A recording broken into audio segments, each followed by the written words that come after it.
All right. So this is the cross section of a human eye. Okay, first things first. सबसे पहले मुझे ये बताइए कि देखने के प्रोसेस में कॉर्निया और प्यूपिल ये दोनों अलग अलग किस तरह से कंट्रीब्यूट करते हैं? Raise your hands.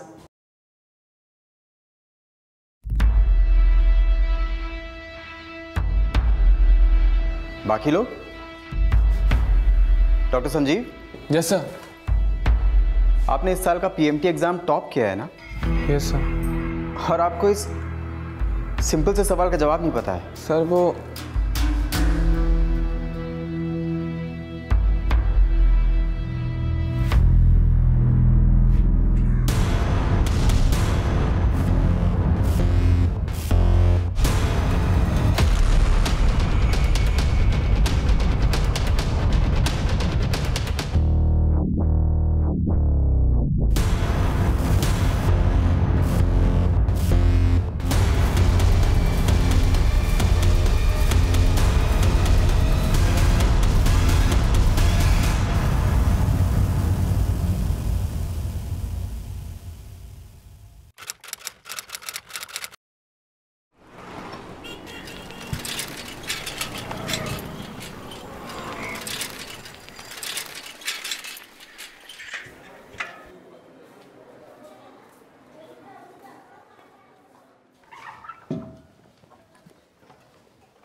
पापा क्या बोला डॉक्टर ने? ठीक से कुछ बोलते ही नहीं. 2 दिन से दाखिल करके रखा है और तुम्हारी अम्मा का बुखार है कि उतरने को तैयार ही नहीं. पापा आप फिलहाल खाना खा लो. और सुनिए, नीचे के डब्बे में खिचड़ी है, थोड़ी सी अम्मा के लिए छोड़ दीजिएगा. अम्मा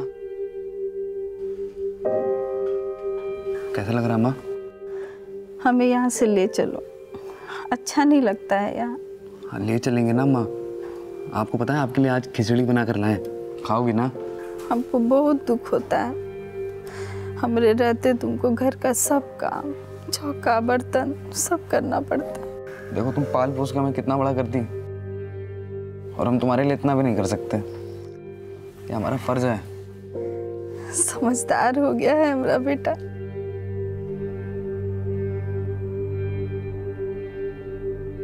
तेरी शादी में खूब नाचेंगे. कैसी बात कर रही हो अम्मा तुम? अस्पताल में भी. कैसी माता जी आप? डॉक्टर साहब अम्मा का बदन बहुत तप रहा है. अब एक काम करिए, चलिए इनको इंजेक्शन देना पड़ेगा.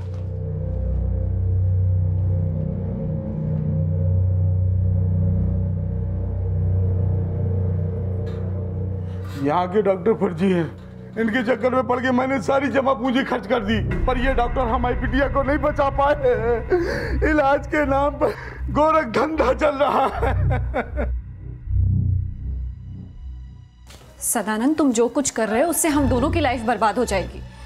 हम ये सब करने के लिए तो डॉक्टर बने नहीं थे, ये सब फालतू चक्करों में पड़ने के लिए. गीता, तुम समझ नहीं रही हो. समझ तुम नहीं रहे हो. अपने काम पे कंसंट्रेट क्यों नहीं करते? मैं थक गई हूँ तुम्हें समझा समझा के. रिलैक्स गीता.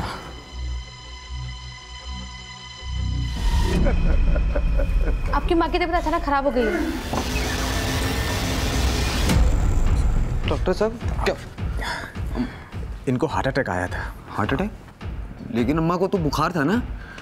हाँ, वो सब कुछ इतनी जल्दी में हुआ कि हम इन्हें बचा नहीं पाए. I am very sorry. Sorry.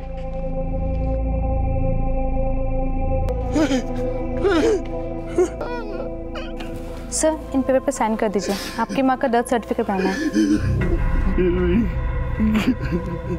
कौन सा इंजेक्शन दिया था हमारी अम्मा को? ऐसा कुछ नहीं है सर, उनको हार्ट अटैक आया था. हार्ट अटैक आया था? सर उनको पहले से हार्ट के हार्ट अटैक आया था? अस्पताल मत करा देंगे आपका.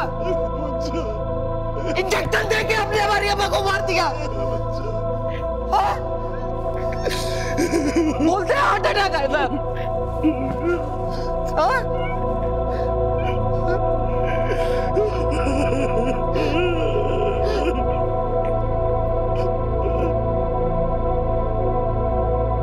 अमरीश ऐसी मनोदशा में था कि उसे समझ में नहीं आ रहा था कि वो अपनी मां के इस दुनिया से चले जाने का मातम मनाए या उस डॉक्टर के खिलाफ कोई एक्शन ले जिसकी काबिलियत को लेकर उसके अंदर संदेह था।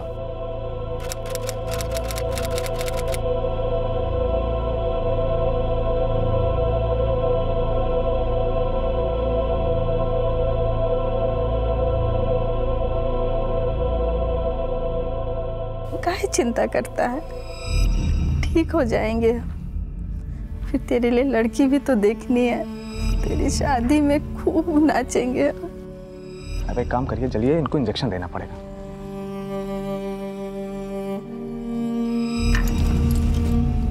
अरे बेटा यहाँ क्यों बैठा है? ऊपर बैठ। और खाना ना खाया कि नहीं? क्या बात? अम्मा की याद आ रही? बेटा, भगवान जिसको अपने पास बुलाना चाहता है उसको कौन रोक सकता है? भगवान नहीं बुलाए अम्मा को, वो डॉक्टर भेजा है अम्मा को भगवान के पास। क्या मतलब? पापा हम सब पता किए प्राइवेट डॉक्टर से। ये जो इंजेक्शन आपकी माँ को दिया गया है जी, अगर इसका डोज ज़्यादा हो जाए तो किसी को भी हार्ट अटैक आ सकता है, पर ये रिपोर्ट से क्लियर नहीं है कि आपकी माँ को कितना डोज दिया गया। डॉक्टर अम्मा को इंजेक्शन का ओवरडोज दे दिया। हम आपसे मना कर रहे थे कि उन कागजों पे दस्तखत मत करिएगा। पापा मत करो बाद में। पापा इन लोगों को ऐसा नहीं छोड़ना है। अम्मा ने, अगर आपने हमारी बात सुन ली होती तो आज वो डॉक्टर जेल के अंदर होता। वो जेल में होता तो तुम्हारी अम्मा वापस आ जाती का? देखो बेटा, हम गरीब लोग उन लोगों से आफत मोल लेके क्या करते? जीना मुश्किल कर देते हमारा। तुम ये सब छोड़ो और अपनी पढ़ाई पे ध्यान दो। क्या पढ़ाई पे ध्यान दे पापा? वो हमारी अम्मा को छीन लिया और आप कह रहे हो पढ़ाई पे ध्यान दे। क्या करोगे तुम? हाँ, हमको नहीं पता पापा हम क्या करेंगे, लेकिन कुछ तो करेंगे। क्या बोल रहे हो? सुनो,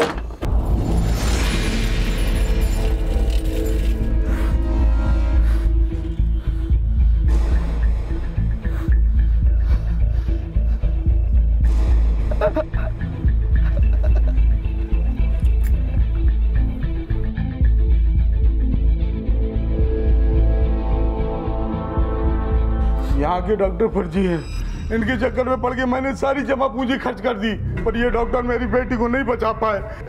इलाज के नाम पर यहाँ गोरख धंधा चल रहा है। जब अमरीश ने डॉक्टर विनोद गिरी के कुछ पेशेंट्स और पेशेंट्स के संबंधियों से डॉक्टर गिरी से जुड़ी जानकारियां निकालनी शुरू की तो सामने आया कि डॉक्टर विनोद गिरी के पास डिग्री तो थी पर उसकी काबिलियत पर कईयों को संदेह था। और जल्द ही डॉक्टर गिरी समेत हॉस्पिटल स्टाफ को महसूस होने लगा कि अमरीश उनके खिलाफ कोई एक्शन लेने वाला है।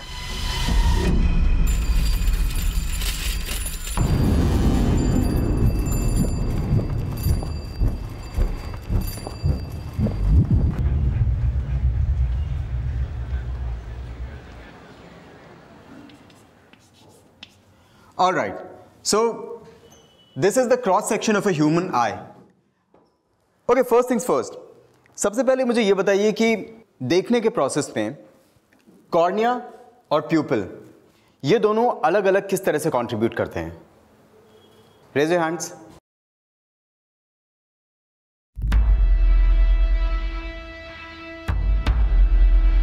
बाकी लोग? डॉक्टर संजीव? Yes sir. आपने इस साल का पीएमटी एग्जाम टॉप किया है ना? Yes sir. और आपको इस सिंपल से सवाल का जवाब नहीं पता है? सर वो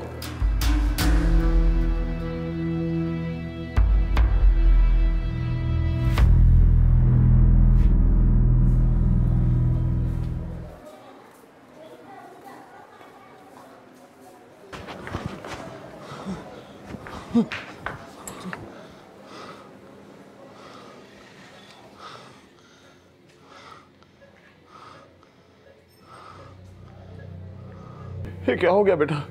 कुछ लोगों को बेहोशी की हालत में पड़ा मिला ये। बहुत मारा इसको। क्या? किसने मारा डॉक्टर साहब? ये तो उन्हें भी नहीं पता था, बस इसे भर्ती कराकर चले गए, लेकिन पेन खत्म करने के लिए इंजेक्शन देना पड़ेगा इसे। रहने दीजिए डॉक्टर साहब। आपको हमारे इलाज पे भरोसा नहीं है? अरे ऐसा क्या कह रहे हैं डॉक्टर साहब? एक ही अस्पताल है इस इलाके में। नहीं, हल्दी दूध से ठीक हो जाएगा डॉक्टर साहब। चल बेटा जाओ, घर में हल्दी दूध पियो। हाँ? अमरीश की आवाज को दबाने के लिए उसका और उसके पिता का हनन होना शुरू हो गया था। डॉक्टर गिरी जैसे लोग अपनी झूठी साख को बचाने के लिए अमरीश और उसके पिता जैसे लोगों के मन में अपने डर का खौफ पैदा कर रहे थे। लेकिन डॉक्टर सदानंद की इस सब में क्या भूमिका थी? Sir, so there is something not right here. ये स्टूडेंट्स पीएमटी का एग्जाम क्लियर करके आए और उनको बेसिक चीज़ें तक नहीं आती हैं, और इनमें से कुछ स्टूडेंट्स टॉपर हैं। मुझे तो इनके रिजल्ट्स पे डाउट है। तुम हर किसी पे डाउट करते रहते हो। It has become your nature now. Sir, मैं अभी क्लास में था। मैं कुछ ज़रूरी काम कर रहा हूँ, बाद में बात करते हैं। सदानंद, तुम कुछ ज़्यादा ही स्ट्रिक्ट हो। स्टूडेंट्स की ऐसी क्लास लेते हो कि उनकी तो बोलती ही बंद हो जाती है। उनकी बोलती इसलिए बंद हो जाती है क्योंकि उनको कुछ आता नहीं है। आई नो कि यहाँ पर क्या हो रहा है। तेरी ये घिसी पिटी स्टोरी फिर स्टार्ट हो गई। तू घर जा, भाभी वेट कर रही होगी। See you tomorrow. Bye bye, see you.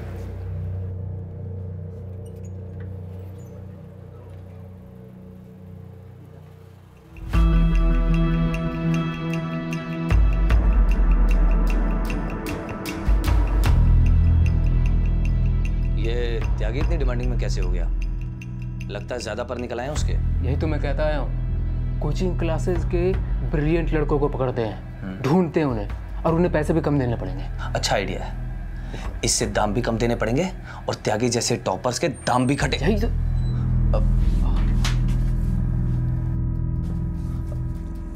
Sadanand, तुम? वो पानी पीने आया था, तुम्हारी आवाज़ सुनाई थी। तो कौन है ये लोग? मेरे गांव के स्टूडेंट है ना, वो सचदेवा मेडिकल कॉलेज मेरे गांव में। मिलने आए सब लोग मुझसे। अच्छा। हाँ। अच्छा, मैं चलता हूँ। हाँ, भाभी भी इंतजार कर रही होगी ना। मैं भी आता हूँ मिलने।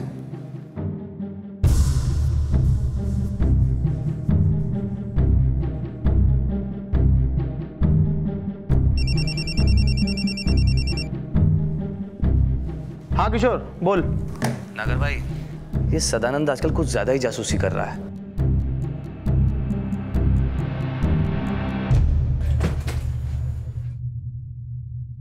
तुम हर किसी पे डाउट करते रहते हो। It has become your nature now. Sadanand, तुम? क्या बात है? सब ठीक है ना?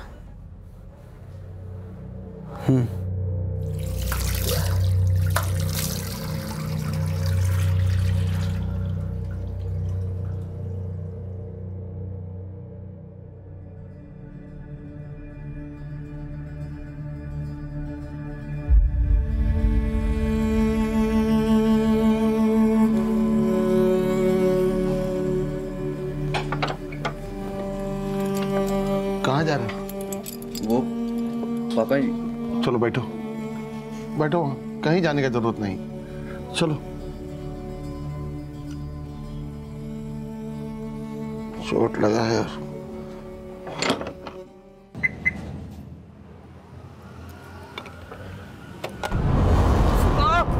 अरे देख के भाई।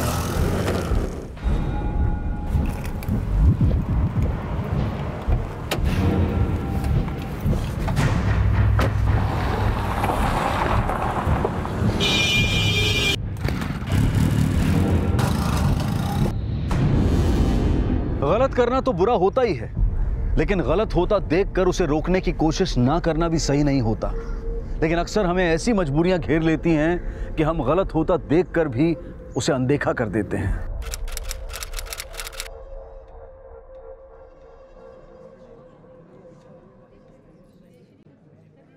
सर, बस आपसे इतनी सी रिक्वेस्ट थी कि हम लोगों का जो सम्मेलन हो रहा है उसमें आप अपना 10 मिनट भी हमें समय दे देंगे तो हम सब लाभान्वित होंगे। बिल्कुल बिल्कुल सर, बिल्कुल।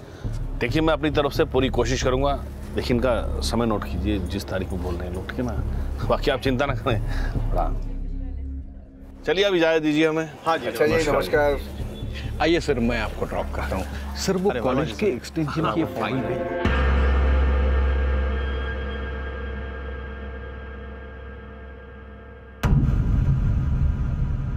अकेले क्यों बैठे हो सदानंद? यार मैं तो सबके साथ ही रहना चाहता हूँ, लेकिन लगता है लोगों को मेरी कंपनी पसंद नहीं आती। सदानंद तुम बिल्कुल नहीं बदले, अब भी बिल्कुल वैसी बातें करते हो जैसी कॉलेज टाइम में किया करते थे। लेकिन तुम और डॉक्टर नागर काफ़ी बदल गए नहीं? समय के साथ सब बदल जाते हैं।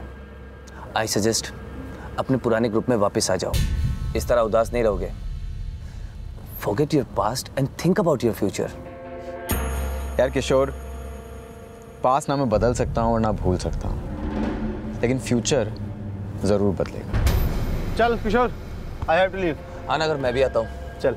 Okay Sadanand. Okay Sadanand, bye, take care. Bye bye, take care. जी। अरे मेरी गाड़ी खड़ी है, मैं पार्क कर दूंगा, है ना? चिंता मत कीजिए। हाँ, एक मिनट रुक जरा, मैं आता हूँ वॉशरूम से। अच्छा अच्छा, ठीक है। हेलो। हाँ हाँ, आ जाऊंगा ना।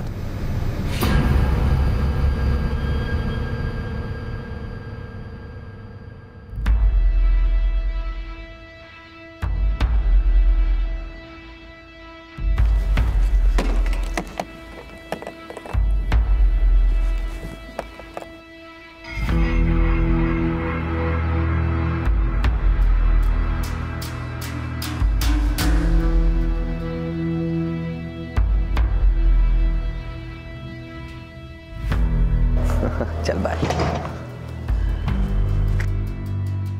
अरे किशोर, चल मैं तुझे छोड़ देता हूँ। हाँ आइए ना। मेरा ब्रीफकेस? ब्रीफकेस? अरे यहीं पे तो रखा था। यहाँ कैसे?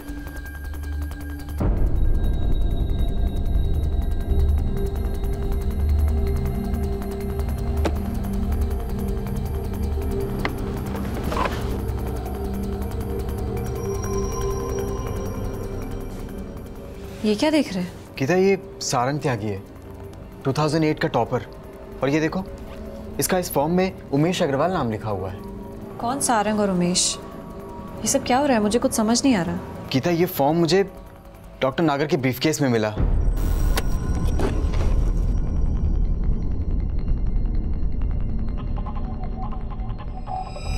आई एम श्योर कि उस दिन किशोर इसी त्यागी की बात कर रहा था। इससे दाम भी कम देने पड़ेंगे और त्यागी जैसे टॉपर्स के दाम भी घटे। ये किशोर और नागर मिलकर धांधली कर रहे हैं यार।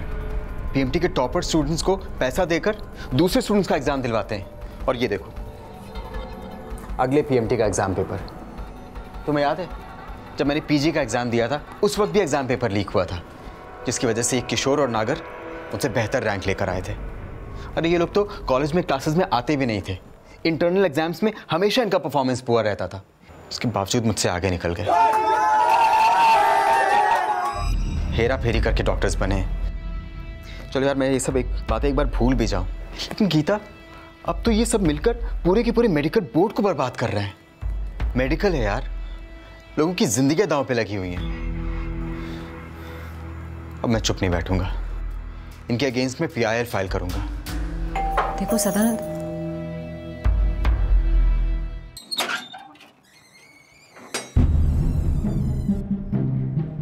नागर तुम? वो नमस्ते भाभी जी, कैसा है? सब ठीक चल रहा है? बस बस भाई साहब अंदर आइए, आप लोग बाहर क्यों खड़े हैं? मैं कॉफी बनाती हूँ। हाँ हाँ, और भाभी जी, अरे वो कॉफी थोड़ा शक्कर कम डालिएगा।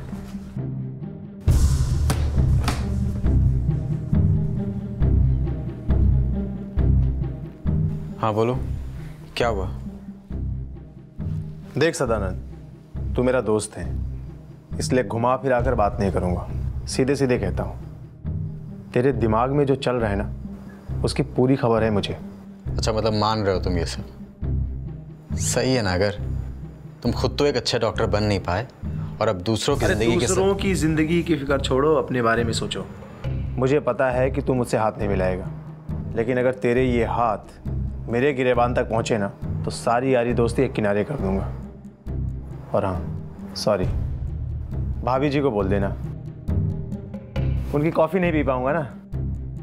Take care.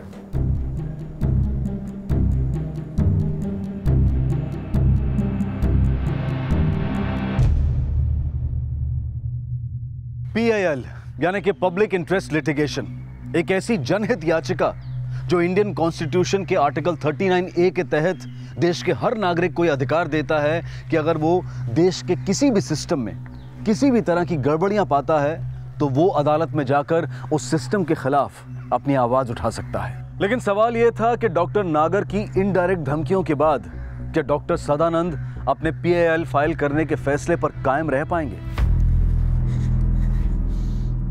आप जिस नंबर को डायल कर रहे हैं वो इस समय स्विच्ड ऑफ है।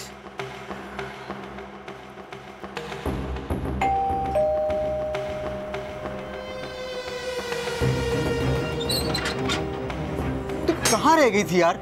इतना लेट कैसे हो गया? रिलैक्स यार, आज पेशेंट्स थोड़े ज्यादा थे और मेरा फोन भी साइलेंट था। वैसे तुम इतना टेंशन क्यों ले रहे हो? पर तुम फोन नहीं उठाओगी तो टेंशन नहीं होगा क्या? लेकिन तुम ओह, अब मैं समझी कि तुम इतना टेंशन क्यों ले रहे हो। मेरे मना करने के बावजूद भी तुमने PIL दाखिल कर दी ना? सदानंद, ये प्रूफ काफ़ी है PIL डालने के लिए और शायद कोर्ट तुम्हारा PIL एक्सेप्ट भी कर ले। लेकिन क्या तुम जानते हो ये केस तुम पूरे मेडिकल सिस्टम के खिलाफ फाइल कर रहे हो? कि तब मैंने बहुत सोचने के बाद ये फैसला लिया है। डॉक्टर सदानंद ने अब अन्याय के खिलाफ आवाज उठाने का फैसला ले लिया। उन्होंने कोर्ट में PIL फाइल कर दी थी, लेकिन अभी उन्हें कई और इम्तिहानों से गुजरना था। प्रणाम डॉक्टर साहब, कैसे हैं? जी, आप कौन? मैं आपका शुभचिंतक। अच्छा डॉक्टर साहब, एक चीज़ जानना था। हाँ। अगर किसी को मारना हो तो कौन सा इंजेक्शन घुसाते हैं? जी? अरे डॉक्टर साहब, आप क्यों घबरा रहे हैं? आपको थोड़ी ना घुसाएंगे, आप तो दोस्त हैं। ठीक है, टेक केयर। अमरीश अब एक कूटनीति के तहत उस हॉस्पिटल से जुड़े कुछ मेडिकल स्टूडेंट से दोस्ती बढ़ा रहा था जिस हॉस्पिटल में उसकी मां की मृत्यु हुई थी। अमरीश के साथ क्या होने वाला था इसका एहसास उसे भी नहीं था। वहीं डॉक्टर सदानंद की PIL कोर्ट द्वारा स्वीकार कर ली गई थी और एडमिशन और रिक्रूटमेंट बोर्ड में हो रही धांधलियों की जांच करने के लिए कोर्ट द्वारा एक मेडिकल बोर्ड का गठन किया गया जिसकी अगुवाई डॉक्टर अस्थाना को सौंपी गई और पुलिस इंस्पेक्टर गौतम को इस बोर्ड का पुलिस इन्वेस्टिगेटिव ऑफिसर अपॉइंट किया गया था और फिलहाल उन एविडेंसेस के तहत जांच की जा रही थी जो डॉक्टर सदानंद ने कोर्ट में पेश किए थे।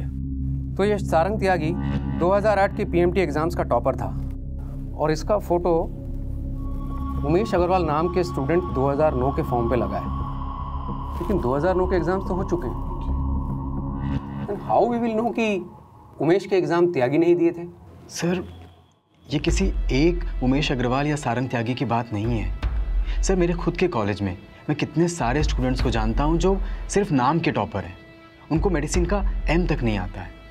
सर, मैंने रिकॉर्ड चेक किए हैं, वो इंटरनल एग्जाम्स में बार बार फेल होते रहते हैं। सर, PMT एग्ज़ाम में इनको टॉप कराने में सिर्फ डॉक्टर जगदीश नागर या फिर डॉक्टर किशोर का हाथ नहीं है।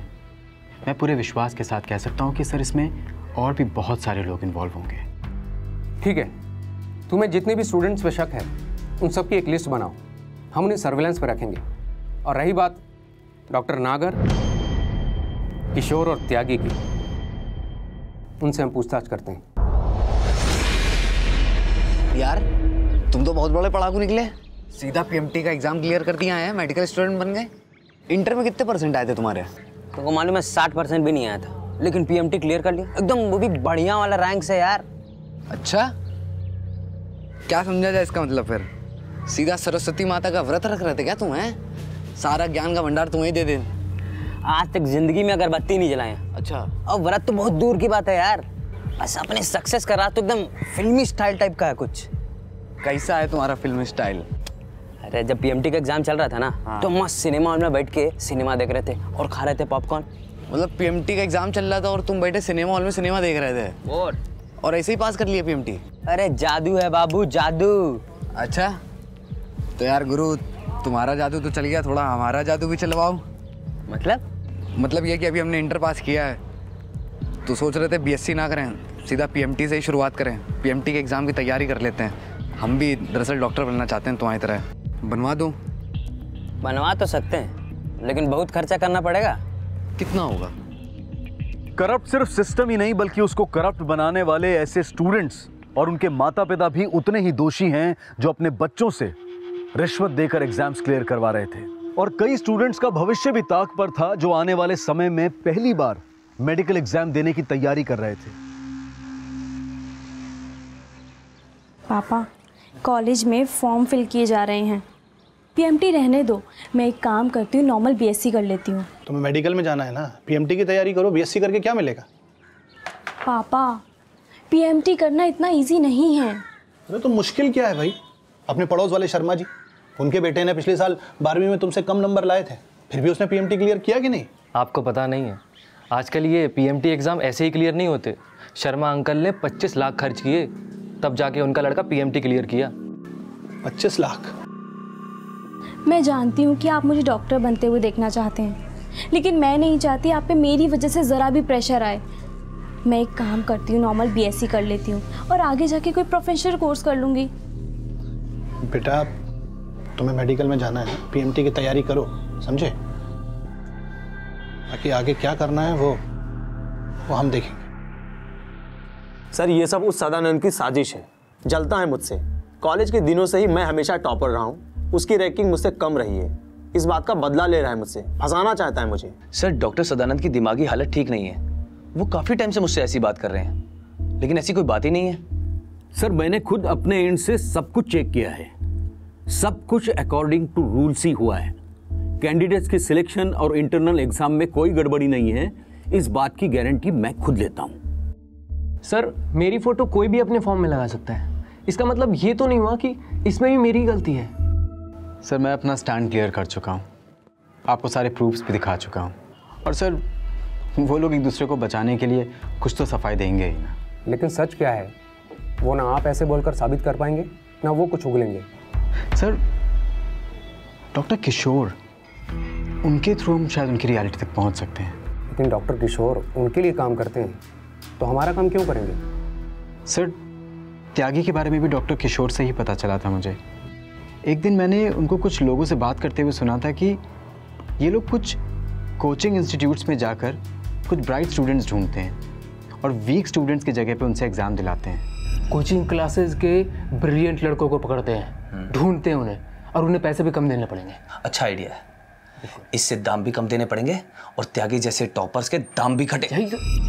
एग्जामिनेशन हॉल के आईडी में फ़ोटो तो उन ब्राइट स्टूडेंट्स का होता है, लेकिन नाम और रोल नंबर उन स्टूडेंट्स का होता है जो ये सीट पैसा देके खरीदते हैं। This issue is very serious. लेकिन इसमें कौन कौन इन्वॉल्व है ये सब कैसे पता लगाया जा सकता है? अगर हम पुलिस की मदद से उन कोचिंग सेंटर्स में जाने की कोशिश करें तो। डॉक्टर राकेश दुआ, पहुंची हुई चीज़ें हैं, ये वही है ना जब तुम सिनेमा में बैठे फिल्म देख रहे हो, तुम्हारा पीएमटी एग्जाम पास करा। आहिस्ता बोल, इन्होंने मेरा ही नहीं बल्कि बहुत लोगों का पीएमटी यूं क्लियर करवा दिया है। अच्छा। और तेरे तो मैं डिस्काउंट के लिए भी बात किया है। मैं बात करके आता हूँ। अरे तू रुकना, मैं बात करके आता हूँ। डॉक्टर जी कैसे हैं? आई एम गुड करण, तुम कैसे हो? मैं भी अच्छा। सर, आपकी मछली ले आया हूँ, बाहर खड़ा है। भेजो उसे। सर, मेरा 5% कंफर्म है ना? करण, एक बात को कितनी बार बोलना पड़ेगा? ठीक।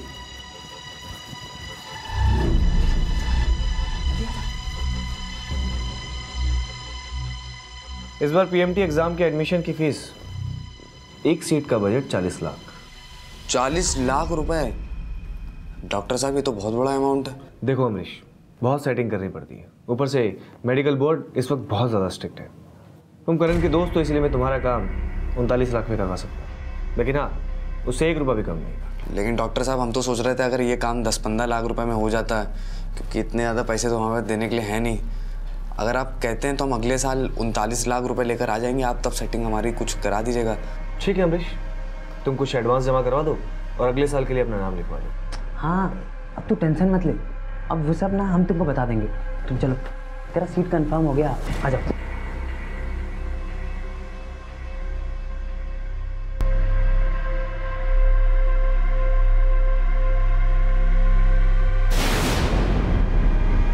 डॉक्टर सदानंद के द्वारा दी गई इंफॉर्मेशन के आधार पर अब सभी सस्पेक्ट्स पर नजर रखवाई जा रही थी। और उन कोचिंग इंस्टीट्यूट्स का भी पता लगाया जा रहा था जहां के स्टूडेंट्स इस फर्जीवाड़े में शामिल हो रहे थे। अच्छे से एग्जाम देना, सारी टेंशन भूल के। हाँ, हमें विश्वास है बेटा कि हमारी बिटिया का एडमिशन मेडिकल कॉलेज में जरूर होगा। अरे नरेश जी, कैसे? बस बढ़िया। काउंसलिंग हो गई? काउंसलिंग भी हो गई और गवर्नमेंट कोटे वाली सीट भी लॉक हो गई। अमरीश, ये पीएमटी के टॉपर है पिछले साल के, और इस साल भी पीएमटी इन्होंने क्रैक कर दी और देख काउंसलिंग भी करवा ली इन्होंने, सीट लॉक। सर आपने तो जब पिछले साल भी टॉप किया होगा तो आपको अच्छा कॉलेज मिला होगा, तो आपने फिर से एग्ज़ाम क्यों दिया? मैं यहाँ दूसरी बार एग्ज़ाम देके एडमिशन लेने नहीं आया हूँ, मैं सिर्फ गवर्नमेंट कोटे वाली सीट बुक कराने आया हूँ। मतलब कुछ समझ नहीं आ रहा है। अरे यार ये सब ड्रामा है, मैं सिर्फ इनरोल कराने आया हूँ। ऐसा क्यों? लेकिन देख भाई, प्राइवेट कॉलेज की कुछ सीट गवर्नमेंट कोटे में रिजर्व होती हैं। हाँ। और जो स्टूडेंट पीएमटी का एग्ज़ाम क्लियर करते हैं वो यहाँ पे अप्लाई करते हैं। जैसा कि पहले मैंने बताया कि गवर्नमेंट की कुछ सीटें प्राइवेट कॉलेज में भी बुकड होती हैं और जो कि मेरिट बेसिस के हिसाब से मिलती हैं। जैसे मेरी एक बुक हो गई है, तो अभी वो सीट मैं तब तक पकड़ के रखूँगा जब तक काउंसलिंग नहीं होगी, और काउंसलिंग होने के बाद वो सीट मैं छोड़ दूँगा और उसका मुझे मिलेगा पैसा। पैसे किस बात के? वो सीट पहले किसकी थी? गवर्नमेंट कोटे की। अभी मेरे छोड़ने के बाद किस कोटे में आ गई? अब कॉलेज के कोटे में। कॉलेज वाले उसे अपने मैनेजमेंट में ट्रांसफ़र कर लेंगे और वही सीट 40 से 50 लाख में बेच देंगे। उसमें उनका भी फायदा है और मेरा भी। तो इसमें नरेश भाई मतलब जैसे पूरा मेडिकल सिस्टम इन्वॉल्व रहता है। सबके सब मिले रहते हैं, सबको शेयरिंग मिलता है। रेडियोलॉजी की सीट 1 करोड़ तक बिकती है भाई। पर तुम ना टेंशन मत लो, तुम्हारा नाम 38 लाख तक हो जाएगा। तुम जाओ और जल्दी से ना पैसे का इंतजाम करो अगले साल तक। अमरीश अपनी सूझबूझ से जो पता लगाने की कोशिश कर रहा था वो पूरे मेडिकल सिस्टम की पोल खोल रहा था, लेकिन हैरानी की बात यह थी कि 2009 में मेडिकल बोर्ड के गठन के बाद साल 2010 में कई जगहों पर ये फर्जी एग्जाम्स हो रहे थे। इस बार अमरीश ने डॉक्टर सदानंद की सलाह पर साल 2010 में अपने एरिया से एक फ्रेश पीआईएल फाइल की और जल्द ही उसकी पीआईएल भी एक्सेप्ट कर ली गई और अदालत ने दिगवाना पुलिस को अमरीश द्वारा लगाए गए आरोपों पर कार्रवाई करने का आदेश दिया। इस बार पीएमटी एग्जाम के एडमिशन की फीस, एक सीट का बजट 40 लाख। सबके सब मिले रहते हैं, सबको शेयरिंग मिलता है। माना कि इन रिकॉर्डिंग्स को कोर्ट ने ऑथेंटिक माना है, लेकिन अगर तुमने वीडियो बनाई होती तो उनके खिलाफ स्ट्रॉन्ग केस बनता। सर मैंने वीडियो बनाने की पूरी कोशिश करी, हिडन कैमरे का इंतजाम नहीं हो पाया बस हमसे। सर ठीक है, तुमने जिन जिन के नाम पॉइंट किए हैं हम उन पर निगरानी रखते हैं। सर हमारी आपसे एक दरखास्त है सर। सर ये करण, डॉक्टर दुआ, डॉक्टर नरेश, सर इनको मत छोड़िएगा। और इनकी तरह एक फ्रॉडिया और है सर, डॉक्टर विनोद गिरी। सर आज उसी की वजह से हमारी अम्मा की जान गई है सर। मुझे ऐसा लगता है कि कमलेश के जरिए ही ब्राइट कोचिंग के स्टूडेंट्स को फेक आईडीज पर एग्जाम दिलवाए जाते रहे हैं। ये सब हमारी निगरानी में है। सर डॉक्टर सदानंद की हेल्प से हमने 117 सस्पेक्ट्स को नैरो डाउन किया है। ये वो स्टूडेंट्स हैं जिनके रिजल्ट्स पे हमें डाउट है। शायद इन स्टूडेंट्स ने इसी किशोर और कमलेश जैसे लोगों को पैसा देकर एग्ज़ाम क्लियर करवाया। और ये इनमें से 12 टॉपर्स ऐसे हैं जिन्होंने 2009 में भी एग्ज़ाम दिए और 2010 में भी, ये क्लियर है। और ये वो 8 स्टूडेंट्स हैं जिन्होंने दूसरे स्टेट से यहाँ कर एग्ज़ाम दिए। शायद ही वहाँ के टॉपर्स हैं, लेकिन इन्होंने यहाँ के स्टूडेंट्स के लिए फर्जी आईडी पे एग्ज़ाम दिया। हम इस सब की जांच करते हैं, लेकिन मुझे ऐसा लगता है कि कोई भी ठोस कदम उठाने से पहले हमें जुलाई एग्ज़ाम्स का इंतज़ार करना चाहिए।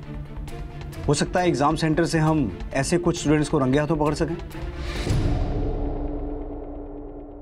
खाना लगा दूं क्या? ये लाइट कैसे चली गई?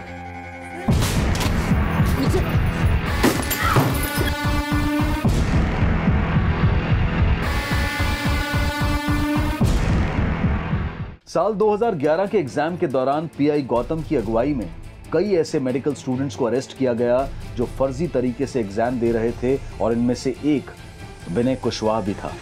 सर मैं लालच में आ गया था, गलती हो गई सर मुझे छोड़ दीजिए, मेरा कैरियर बर्बाद हो जाएगा सर। अगर तुझे अपने करियर की इतनी चिंता होती तो ये सब करता ही नहीं। मैं भटक गया था सर, मुझे पैसों की जरूरत थी और कमलेश ने मुझे 2 लाख रुपए का ऑफर दिया था सर, मैं खुद को रोक नहीं पाया।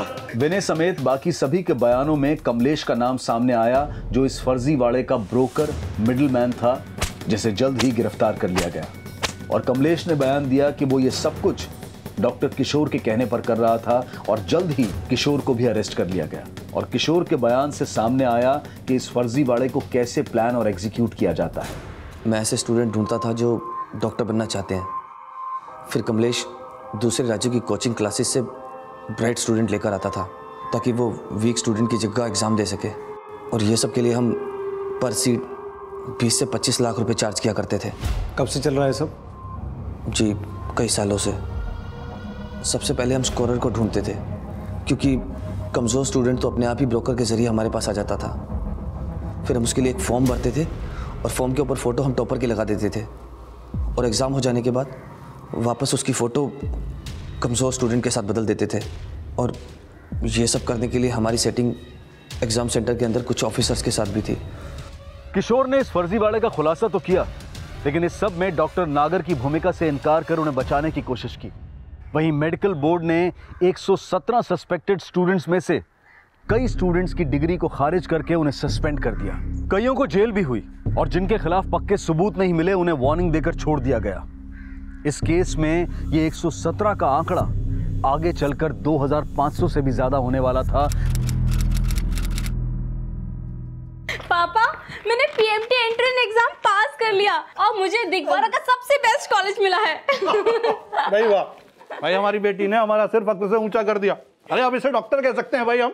लेकिन चौंकाने वाली बात यह थी कि साल 2011 के बाद भी ये फर्जीवाड़ा रुकने वाला नहीं था। अपने पास 157 इंजन है, कम से कम 300 बोगी का इंतजाम करो, समझ गए? ये इंजन और बोगी ऐसे कोड वर्ड थे जो आने वाले समय में इस केस को और भी सनसनीखेज बनाने वाले थे। वहीं अमरीश आरटीआई यानी कि राइट टू इंफॉर्मेशन एक्ट के तहत उन 117 मेडिकल स्टूडेंट्स के एग्जाम्स की आंसर शीट और उनसे जुड़ी जानकारियों का अध्ययन कर रहा था जो मेडिकल बोर्ड की सस्पेक्ट लिस्ट में थे। और साल 2012 के रिजल्ट के बाद डॉक्टर सदानंद को फिर ऐसे हिंट मिले जिससे यह साफ था कि एग्जाम्स का यह फर्जीवाड़ा अब तक चल रहा था। डॉक्टर सदानंद आरटीआई के तहत ऐसे कई स्टूडेंट्स की आंसर शीट्स और उनके बैकग्राउंड की जांच कर रहे थे जिनके रिजल्ट्स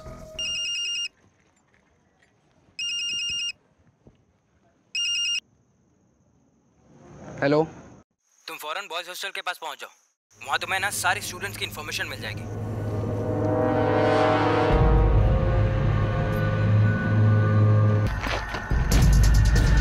चुपचाप से इसमें लिख कि तूने जो कुछ भी कोर्ट में कहा था ना वो सब झूठ था, और इसमें यह भी लिख कि तू सुसाइड करना चाहता है। चल लिख। अमरीश पर यह 14वीं बार हमला किया गया था और वहीं डॉक्टर सदानंद को भी रोजाना कई तरह की धमकियां मिल रही थी, लेकिन धमकी देने वालों की पहचान नहीं हो पा रही थी।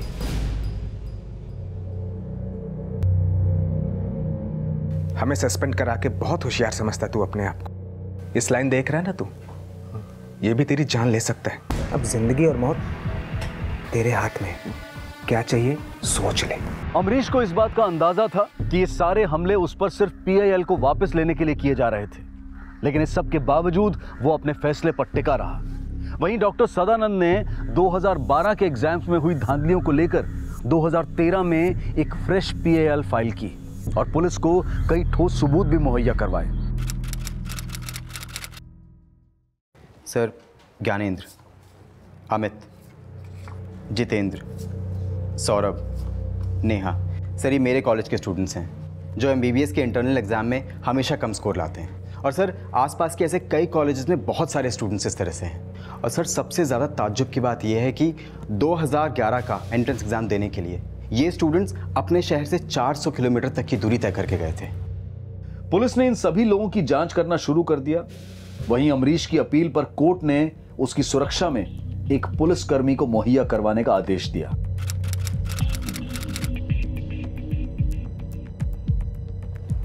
सर ये बहुत ही इंपॉर्टेंट इन्फॉर्मेशन हाथ लगी है। सर ये उन 20 स्टूडेंट्स की लिस्ट है जो इस साल फर्जी आईडी के साथ दूसरे स्टूडेंट्स के बिहाफ पे एग्जाम में बैठने वाले हैं।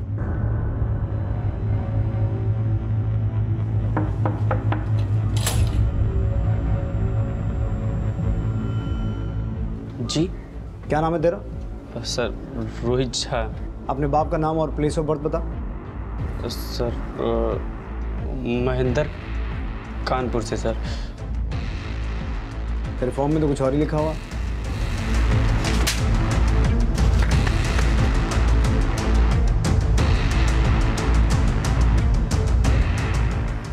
मेरा नाम रोहित झा नहीं है सर, मेरा नाम अरुण तिवारी है सर। सर मैं तो इस राज का हूँ भी नहीं, मैं तो यहाँ स्कोरर बन के आया था सर। तुझे यहाँ बुलाया किसने था? नाम बोल। जगदीश नागर। इन स्टूडेंट्स के बयानों के बाद डॉक्टर नागर का अरेस्ट वारंट निकला, लेकिन डॉक्टर नागर फरार हो चुका था और उसके फोन भी बंद थे।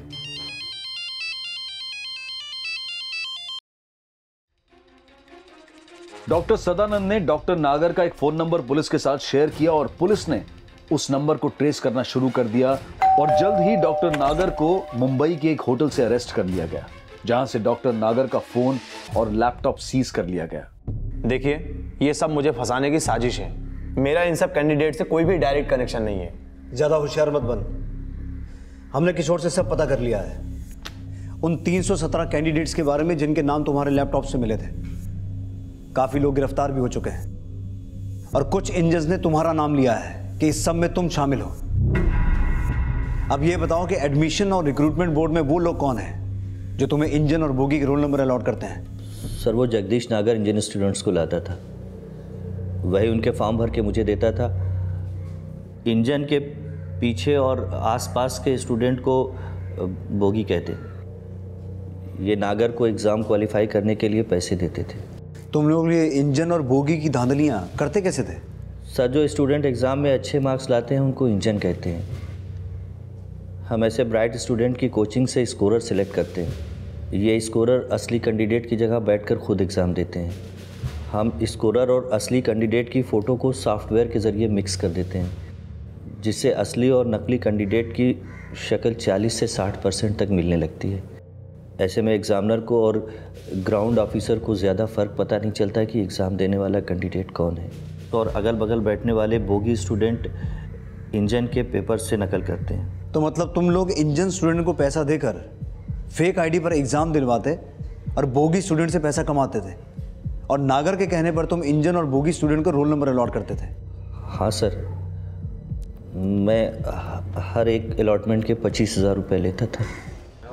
पापा पापा पापा पापा पापा अस्पताल चलो पापा। नहीं बेटा, नहीं पापा, अब यहाँ नहीं रहेंगे पापा, ये शहर छोड़कर कहीं दूर चले जाएंगे। नहीं बेटा, कहीं नहीं जाएंगे हम लोग, और ये लड़ाई लड़ेंगे भी, जीतेंगे भी। Let me decide my sir कि ANR स्कैम की रिपोर्टिंग के लिए कौन जाएगा। इस एडमिशन एंड रिक्रूटमेंट स्कैम की ग्राउंड रिपोर्टिंग की इच्छा रखने वाला निश्चित सिंह क्या अपने बॉस को कन्विंस कर पाएगा? क्या अपने पिता पर हुए हमले के बाद अमरीश अपनी लड़ाई पर विराम लगा देगा?